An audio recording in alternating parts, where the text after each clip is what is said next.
Yes, this is an intense movie for you. The Fist of the Condor is action, it's adventure, it's family, it's all of these things. Was there something about El Güero or something about Ernesto Diaz Espinosa's script that really made you want to be a part of this? Well, the thing is, the Fist of the Condors, it's a co-creation with him because we did this movie when we were in the middle of quarantine, and we decided that we wanted to do our love letter to martial art movies. So when we were faced with this stage of like kind of like the end of the world, and we're like, wow, okay. So what it would be if I had to see a movie when I was 15-year old, what would that movie be? From me as a martial artist, from a Latino martial artist guy to kind of show a little bit of, you know, thanks to all my inspirations as a filmmaker, as a martial artist. So we wanted to do our own kung fu movie. What does that look like coming from Latin America? And we just stayed honest to it. And then Ernesto, I gave Ernesto all my notes as a martial artist, all my journey in nutrition, martial art training, and philosophy. And then he put all that together in this beautiful story that when I read the script, it's like, wow, I really want to take this. I want to do it real, like I want to shoot it nice. I don't want to just do experiment with it. So we start a journey, and we very excited now that Huelgo got the project and distributed in Haya, and people are able to see this. This is such a personal movie, such a passionate project that I'm so happy to share with you guys. Well, then, should I ask how your relationship is with your real life brother? Yeah, Well, no. this is a work of fiction, right? Yeah. Yeah, no, that was fun. It's always fun to play. Like for me, it's a good challenge to be able to play this dual personality and explore the size of your own self, and go deep on each side. But I'm looking forward for doing that fight scene, eventually in the part two. So we're crossing our fingers and everybody show the love to the movie, and then we can continue doing the story, and then it's gonna be fun. I'm working hard on that, and I'm seeing, like, okay, how that's gonna look like. What's the challenge is gonna be to make these two characters fight and showing their own personalities in this fight scene. It's gonna be awesome. For the fight scenes, were you the creator of all the stunts? Did you choreograph anything, or was this a little bit of a collaboration? Yeah, I actually take charge of that, but I always I always cast people that are real martial artists that could really like collaborate with me, that could really like because I like to, especially in this type of movies where it's real martial art movies. It's like you use the performance of the talent, right?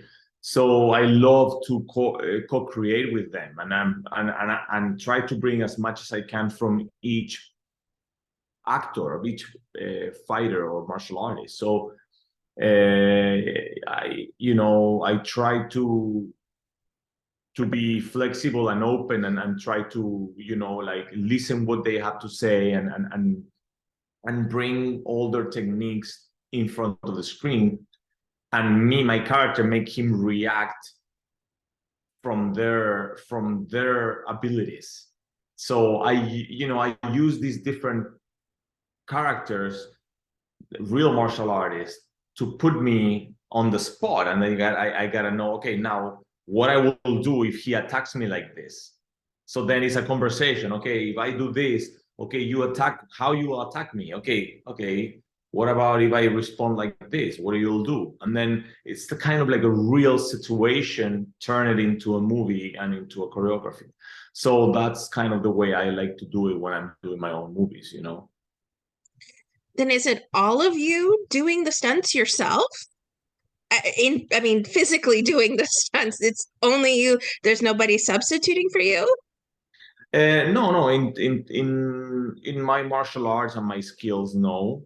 I in this movie, uh, I have when I was doing there's a little exchange with the other twin. Yes, we're doing some. I have using some body doubles to switch and to have the effect, right? But my when the whole point of the movie is to express myself and to show my technique, right? So I always try to do as much as I can, and then usually you use doubles when it's dangerous, when you're doing like a high fall or like a fire burn or like a hit by a car. This type of stunts in movies, I usually have a professional because I don't want to then have a knee pain or knee injury and then not being able to continue fighting or continue doing the movie. Of course. there there's such incredible scenes, and it's almost so flawless though, that the choreography that you all do have with the stunt work. Was there one maybe that you found more challenging for you to do, or was there one that maybe you saw when it was filmed that you were like, oh my gosh, that turned out amazing? Is Mm, there a particular favorite scene, or maybe one that even challenged you the most when it came to doing all that stunt fighting? yeah, well, I the final fight with the Eyal Mayer was a big challenge because his style, he was the master of Kalari, and it was hard to make that style kind of, feel and run through the choreography in a way, because the other actors that I use, there were screen fighters and they're martial artists. I've worked with them before. Jose Manuel know the first fight scene but he does screen fighting. So the challenge for me with him was more bringing him to a little, putting him more in trouble and making him respond with the speed and all that, because sometimes screen fighting is not, they don't take it so far in the athleticism, right? In in my movies, I like to push the performance and the athleticism of the scene, right? So that was like a little adapt, and he did very good. That was a little, every fight scene has a challenge. Then the fight in the woods with Francisco Castro, with that we just have fun because we work with him since Killers in my first movies. So he's a very good martial artist, and he already had done many sprint fighting. So we kind of like have a really good fun creating it. But then Kalari and Eyal was his first time that he used his martial arts on screen.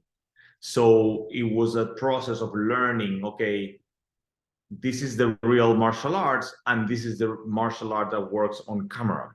So you need to adapt some movements for the camera angles and all that. And sometimes when you're so like programmed to do things a certain way, to change it on the spot, sometimes you just respond automatically, and so but it was fun. At the end it worked out pretty good, and when I see that fight, I really like it.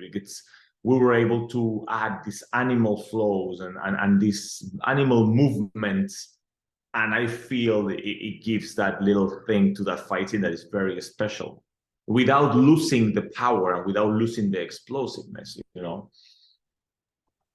How did you all shake off a long day of filming, though? There's so many intense scenes, there's action, there's adventure, there's choreography that you do.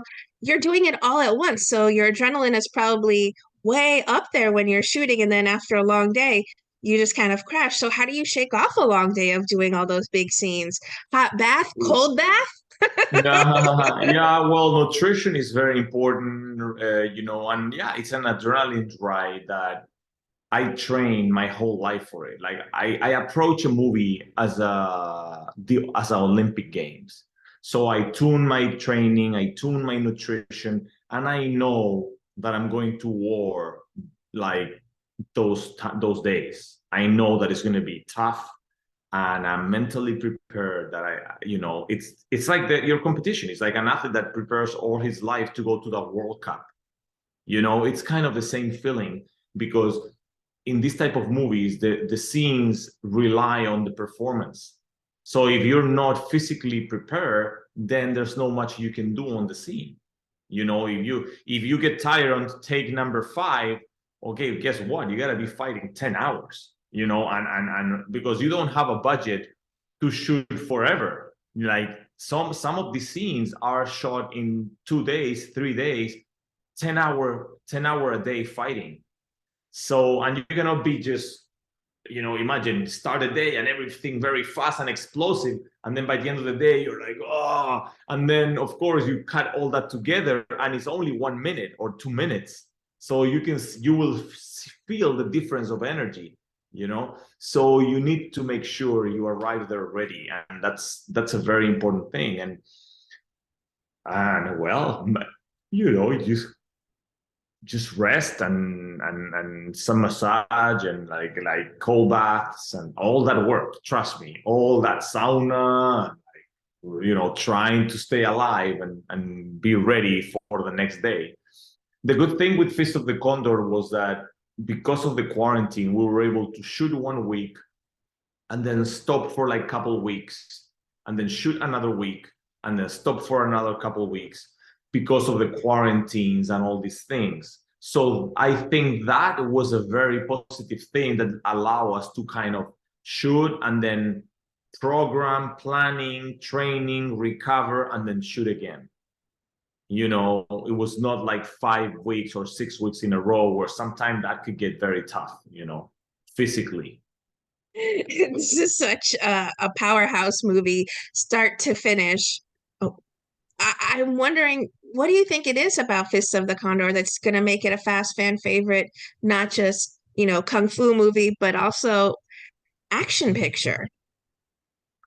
Well, I don't know. I'm like, trust me, it's all been so surprising for me. It's such a personal project that I've never even imagined, having these crazy reviews and people loving the movie. Because I was never, when I did this movie, we never thought about a commercial or a strategy or like a business plan, because it was the end of the world. We wanted to shoot a beautiful story and try to be as honest as I can as a martial artist and put everything that I know and that I can share of my journey in front of the camera.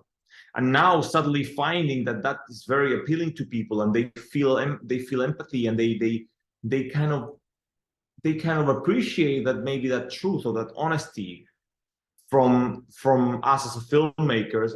It's making this story making a lot of noise, and people really appreciate it, and I'm very happy about that, because that means that if you stay true to yourself and you're honest to what you want and who you are, people will see it, and people will even though it's a very low budget movie, it's an independent film, so many films coming up every day with huge budgets and huge things, and this little movie, it's like making a lot of noise next to movies that are like, maybe 10 times bigger, and that's very interesting, and there's something to take there. It's like, oh, sometimes people, they just don't want crazy VFX or crazy budgets. They just want truth. They just want honesty from the filmmakers. They just want people that are passionate doing what they're doing.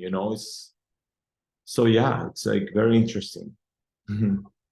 What's next for you, Marko? What have you been busy working on? Well, there's some projects. There's nothing set yet. Well, there's a movie that is looking that we're going to be doing with Scott Adkins, Diablo, in Chile. It was announced, and I'm very excited on that. It's always good to work with him. He's an amazing martial artist and amazing talent, and that's going to be crazy.